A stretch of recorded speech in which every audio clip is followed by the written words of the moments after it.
Bill McFarlan. I'm the chair of Pink Elephant Communications, and we're sharing today some simple rules to help us cope with the new world, the new reality that we're living in since coronavirus turned our business world upside down. We were so used to getting on planes and trains and jumping in the car to go to face-to-face meetings, and that all stopped. So what we have to do is learn how to use online methods like this to communicate with clients and suppliers and employees, and make sure that when we're presenting, it's just as effective, just as friendly, just as powerful online as it used to be face-to-face. So Colin, take us through some of the key things we need to know. Indeed, Bill, there's a lot to consider. My name is Colin Stone, and I'm a senior trainer at Pink Elephant Communications. So how do you take everything that you would have done in a face-to-face meeting and transport that or transplant that online? There's a lot to bear in mind. First of all, it's which platform are you using? We're recording using Zoom today, but there are clients that we have who use Microsoft Teams. There's other people who use Skype, and there are other software platforms out there to use. However, the rules, the tools and tips that we'll talk about are largely the same for any and every platform. And the first one is very simply about using said platform, testing it before your big meeting, before you pitch to that client, before you have that bid online. So that is about how you look. It's about your lighting. It's about how you sound. It's about your internet connection. It's about your enthusiasm, about your voice, about your pace, about your use of hands. Bill, there is a lot to remember, but the first step is test. Make sure that everything's working, make sure that you can be heard, make sure that everything is looking good and that you avoid any distractions in the background.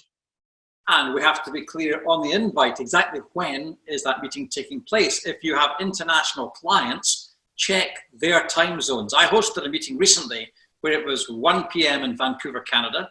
It was 4 p.m. in New York, 9 p.m. in the UK, and 6 o'clock in the morning the next day as such in Brisbane, Australia. We had to find a mutually convenient time for everybody. Now, normally these things are happening daytime in one country, but check on a convenient time. And once you've got that time, be there 10 minutes early to run through the tests that Colin's talked about, because it's annoying when a meeting starts in a staggering way because people are unused to the equipment and unready for the meeting.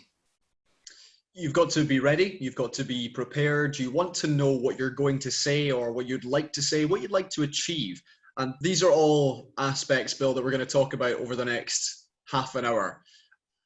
But crucially, you've got to be ready, be prepared, as you say. If your Wi-Fi signal is weak, use an Ethernet cable, plug yourself into a nearby router to make sure you avoid any sort of delay. But yes, first of all, before you consider anything else, test. And that's what I've done here. We're plugged into the Ethernet because that is the strongest signal, better than the Wi-Fi in our house just now. Okay, so what are the key differences between presenting face-to-face and presenting online? Colin, we've got a call on our skills that we learned as TV presenters. How would you share that with people using this platform? Indeed. Well, Bill, your background is with the BBC largely in the last century. My one is with Scottish television in the last few years. But ultimately, when I was presenting or reading the news in Scotland, it was just me in a big empty room with multiple cameras, which were all operated remotely or robotically. And now we have all become that TV presenter in a big empty room, speaking directly to a camera, and we're without any audience, without any sort of face-to-face interaction.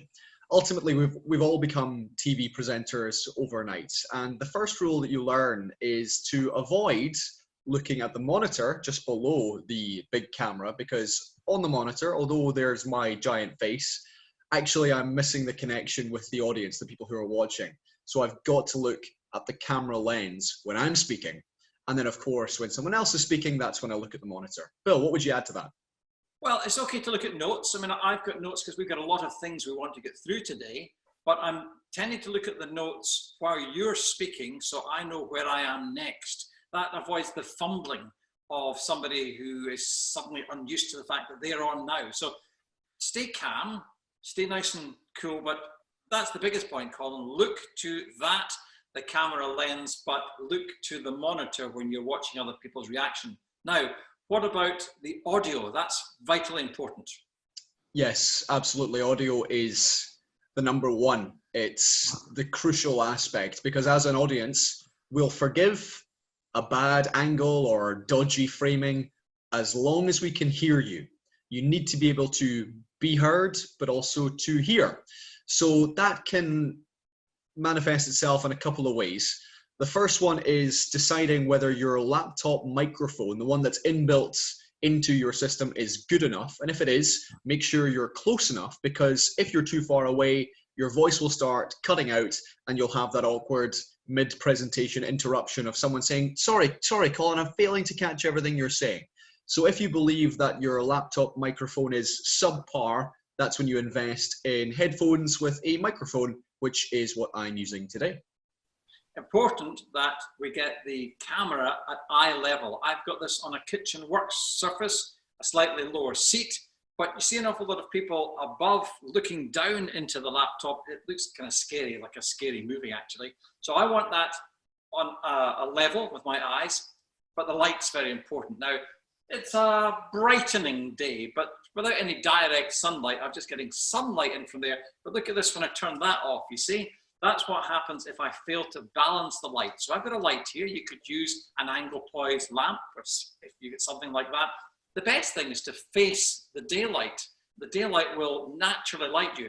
If you sit with your back to the daylight, the camera's here, it's looking out and it's silhouetting you. You've got the shadow, like a victim who wants to remain anonymous. And you know, the gardens in the background, you can see that beautifully, but we need to make sure we're properly lit. So good lighting, good camera angle, make for a good presentation. And once you've considered those more technical aspects, now we move on to how you're coming across. And enthusiasm is key when you've lost that face-to-face, real-life presentation or pitch. When I give sessions here in Glasgow, a phrase I'll often use is you want to feel so overly enthusiastic that you feel like you could be on stage at the King's Theatre in Glasgow performing in the pantomime. You've got to boost your enthusiasm more so than you would in person because you've lost that 3D aspect. So this involves your use of hands, also your voice. Now, as a newsreader or a TV presenter would do, change their tone to tell the audience, oh, we're moving on to something new, or we're moving on to something different. And you can do the same. It's simply about your voice undulating. It's a trip through the Scottish Highlands. It's up and down, as opposed to the Dutch countryside, which is flat. That's your voice, and tone is vital, and everybody's capable of doing that. Although it can feel unnatural at the start, persist with it until it becomes second nature. When it comes to your use of hands, this is where you can convey your passion, your enthusiasm for something. And when we give our sessions in person, we would talk about speaker's stance. And this is when you stand up, your hands are at a central position in front of you. And when you present, your hands will naturally do what they want to do, and then they'll come back to that central position. We recommend the same thing when you're presenting remotely, except for 9 out of 10 of us, we're sitting down. So your hands are, like myself and Bill are doing, hands in front of us in a central position, and they are adding an extra dimension to our presentations. That, combined with your voice, gives that enthusiasm that you're missing because of the lack of an in-person presentation. Because we're both presenting, we are speaking at approximately 3 words a second, something we learned from our TV experience. That's how you time a script. But it's also the rate at which we believe the audience can truly understand, comprehend, and absorb what we're saying. So whatever our accent, whatever part of the world we grew up in, we will be understood if we say it slowly enough. It's perhaps because of nervousness that we rush into things. Take a step back and say, if I'm listening to this or watching it, I really want to comprehend what's being said. Now, Colin and I did a call recently where I was in vision, but for some technical reason, Colin, we lost the vision at your end on the system we were using. Therefore, it was vitally important that Colin spoke slowly because we've only got the voice to go on. So take your time, 3 words a second, enunciate. so that people can hear what you're saying, keep the volume high, keep the enthusiasm up. All these things add to you looking as if you want to be there, Colin. That's one of the big points. Yes, it's the final point that we'd like to touch on when it comes to what's different online, and that is looking as if you want to be there. And a very easy tip or trick is, if you've got notes or some paper in front of you, draw a smiley face. When you look down, you'll see it and you'll smile. And it's simply that gentle smile as opposed to the fake one you put on when you walk through airport security. And it's just giving that extra dimension to how you're coming across when you're presenting online. Our next section is, how do you chair an online meeting? Well, start with one person who's tasked with doing that. What they should be able to do is exert discipline over the whole meeting and be able to say, okay, Colin, thank you very much for that contribution. We're now going to hear from Bill. And then what you're doing is you're directing the traffic as such. Be willing to hurry somebody up a little bit if necessary. But the main thing is to be organized, knowing where you're going next, and knowing that as you throw over to different people for contributions, they know you're coming to them. So I might say, Colin, if you can now explain what the planning looks like because of the changes we've made because of coronavirus. I'm really just alerting Colin to the fact that he's up next and he should be well prepared. Bill, you're touching on a number of good points. The first one for me is that the chairperson, chairman, chairwoman has the responsibility to have a running order, an agenda for the meeting. We've had discussions with clients who perhaps have an hour allotted for a meeting.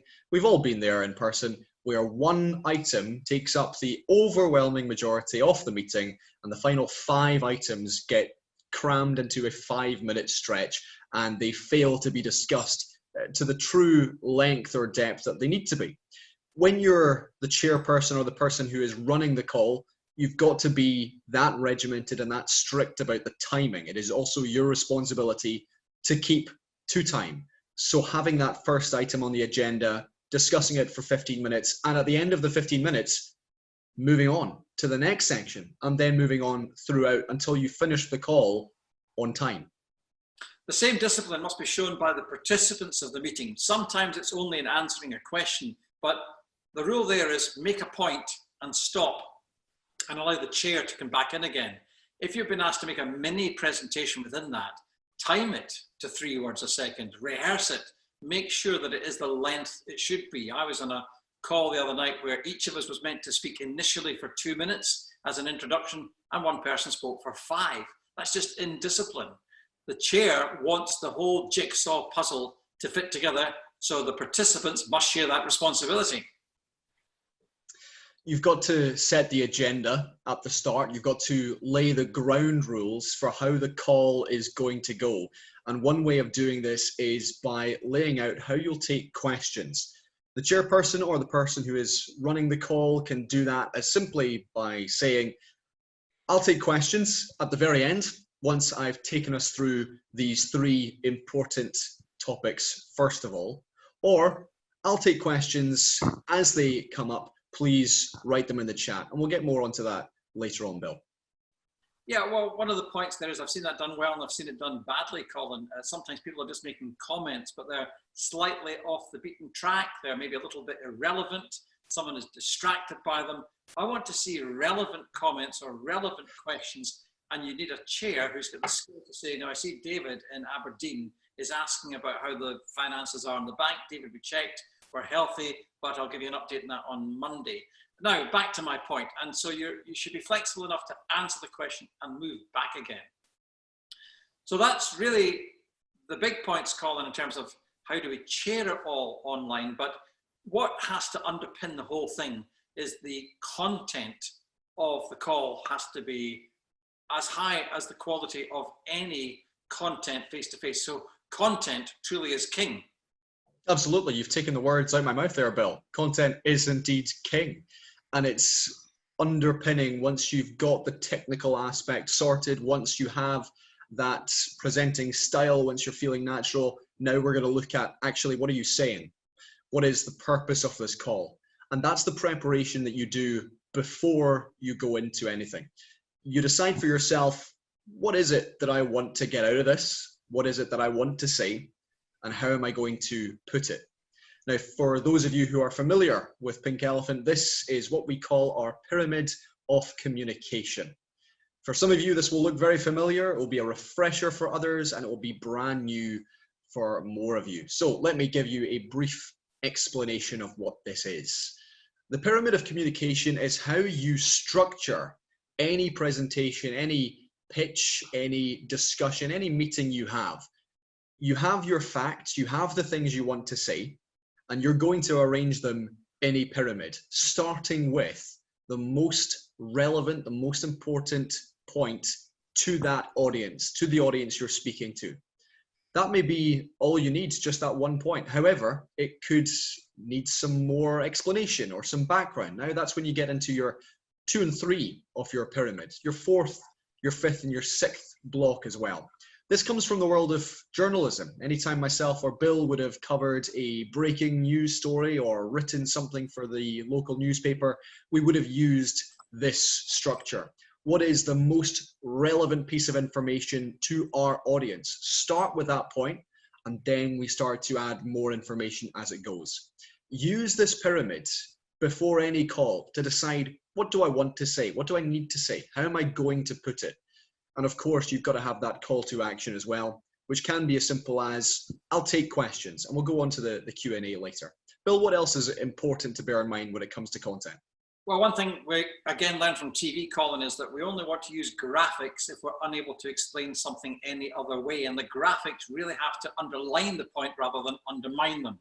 Now, here's our difficulty that we normally explain in courses with graphics in a room beside a presenter. If the graphics are too complicated, do I look at the graphics or the presenter? Presenters should be able to explain it well. But what we can do on the systems like we're using just now is you can have graphics up full screen, and you can talk specifically to the graphic, so it makes a lot of sense. But if you're sharing the screen, you know, me over there, the graphic over there, then again, people still have the same dilemma. Do I look at him? Do I look at the graphic? So it should only be there if it throws light onto the subject rather than confuses it. Take coronavirus just now. The one thing we've become very familiar with is we want to flatten the curve of how cases are being brought into hospitals to take the big spike out. Now that's a graphic we saw in the early days of coronavirus, but I've seen lots of other histograms and diagrams that leave me completely befuddled as to what the point is. So keep it really simple and make sure that it underlines the point rather than undermines the point. But Colin, there's other ways of explaining things rather than just graphics. Absolutely, and that is simply to paint pictures using your words. Remember that the people who are on the conference call with you may well have distractions in the room around them. A wandering cat, a bored partner, a toddling child, a ringing phone, a phone that constantly is lighting up throughout the day. People may be only paying half attention to what you're saying, so you've got to paint pictures using your words, keeping it simple so that they can follow if they are having to deal with something else in the room at the same time. When you are using a slide, bear in mind that as humans, we're unable to both read something and understand it whilst listening and understanding someone speaking at the same time. So give people a chance. If you are using a slide, give them 15, 20 seconds to take in what they're seeing on the screen. Avoid talking over it because people will be zoning out. They'll be reading what's on the slide or looking or understanding what's on the slide instead. But ultimately, keep it simple. Make it so easy to follow that people who are having to deal with other distractions in the room can still follow what's being said. A couple of points on what you said there, Colin. Before this call, I switched off the tumble dryer and the washing machine. My wife would actually like me to know how to switch on the tumble dryer and washing machine as well. But they are domestic noises which can be in the background. Often we set off the dishwasher at 8:30 in the evening, and then of course we've got a 9 o'clock call. You have to switch it off again. So think of all these things. And just one final comment on Colin's point about slides. Remember that many of the systems we're using can show the slide as the full screen rather than part of the screen. If you're doing that, then it's actually better than a slide in a room where they have the choice of looking at you or the slide. So it can be an advantage if used properly. Okay, let's now think about how do we stay positive in a time when a lot of the news is particularly bad just now. So it's tempting to talk on business calls about what you are unable to do. We're unable to come and see you. We're unable to come and make a face-to-face presentation. We're unable to meet clients just now. That's all the things you can't do just now. The question is, what can you do? So I would rather that the message, the content we're talking about here is, what can be done? And I'd break that into 3 sections. This is what we have done, this is what we are doing, and this is what we will do. And therefore, when you do that, the whole thing becomes solution-focused rather than problem or challenge-focused. And if you like, it stays away from our famous pink elephants, the unnecessary negative. So banish all the words of can't, won't, don't, haven't, shouldn't, never, and tell us what you have done, what you are doing, and what you will do. Secondly, we've still, as in face-to-face presentations, got to flush out the watering down words. Rather than saying you're trying to do this, you're hoping to do this, you're hoping to get back to work, we're hoping to build, we're going to do our best to get people back on site. What you've really got to say is it's our clear goal, we're aiming to do this, we firmly believe we can do that, we're committed to doing that. That's what I call words of commitment or the language of leadership. But there's also another point just now. We often have to break bad news in these circumstances. If you've had to lay people off, make them redundant, or whatever you've had to do to save a particular project or business or delay a project, we often have to break that bad news. You can still do it positively with what we call regret, reason, and remedy. I'm sorry to say we've had to suspend the project. We're going to review it once we're out of lockdown, and only then will we be able to make a judgment on when and if we can resume it this year, for example. So that is regret, reason, and remedy. And it takes you from the difficult and awkward situation to a possible solution. And people accept the candid nature of what you're saying, the honesty of what you're saying, and they like the fact that you are willing to be upfront about it and empathize with that word, sorry. Now, Bill, once you have used regret, reason, remedy, or even after you've finished your presentation, there may be questions. And this goes on to our final section, question and answer sessions. You've got to prepare to take questions, whether that is during your presentation, during the call, or at a section at the very end. We believe at Pink Elephant that there are 4 or 5 answers you can give to any direct question. These are yes, no, I don't know, it's too early to say, and I can only speak for A, B, and C. I can only speak for Pink Elephant. I can only speak from my experience. Fill in the blanks for that 5th answer. And that comes when people are looking for you to criticize or comment on somebody outside your business or outside your company. Those answers allow you to answer the question and then move on to what you actually want to say. It is technique and it takes practice. It takes time. When you're chairing a call, and let's say you're speaking to a client, you've got multiple colleagues on the same call. A question comes in, as a chairperson, it is your responsibility to decide who's answering this question, who is best placed to give the best answer. And there is a technique of doing this. When the question comes in, as a chairperson, name drop the person that you are going to pass the question on to early in what you're saying to give them a chance to think, what's my answer? What do I want to say? For example, let's say a question comes in.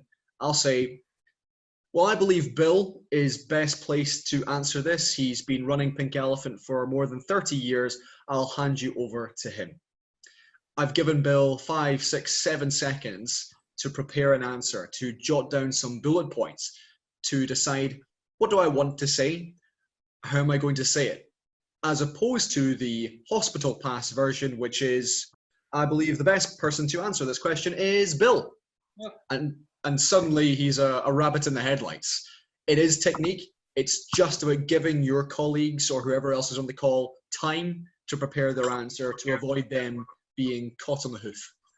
Right, Colin, so it's our turn to take some of these questions and correct me if I fail to give you a direct answer to a direct question here.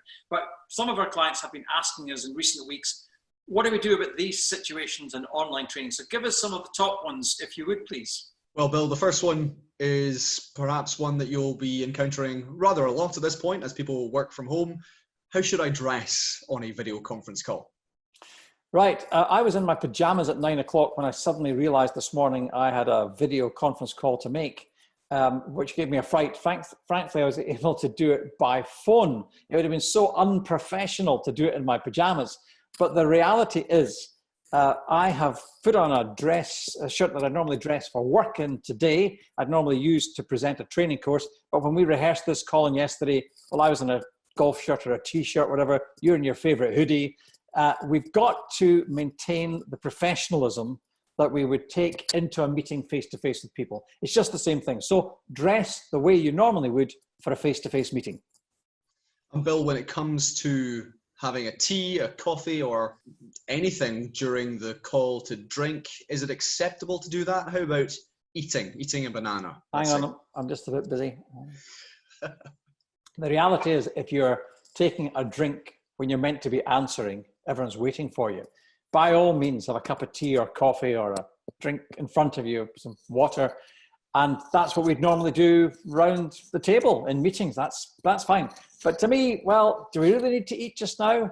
Does it suggest that we're too hungry to think about what the person's saying? Frankly, the banana can wait as far as I'm concerned. Bill, this one is relevant for businesses and companies worldwide. How do you create rapport with a client over a video conference call? I feel I have to go back to how business was 20, 30 years ago when we had the phone. And often I was speaking to people for the first time on the phone. For example, even now, when we get an email inquiry into Pink Elephant, I'd rather pick up the phone. I did it yesterday with a potential client and speak to them. And then they can hear the tone of your voice. They can hear your enthusiasm.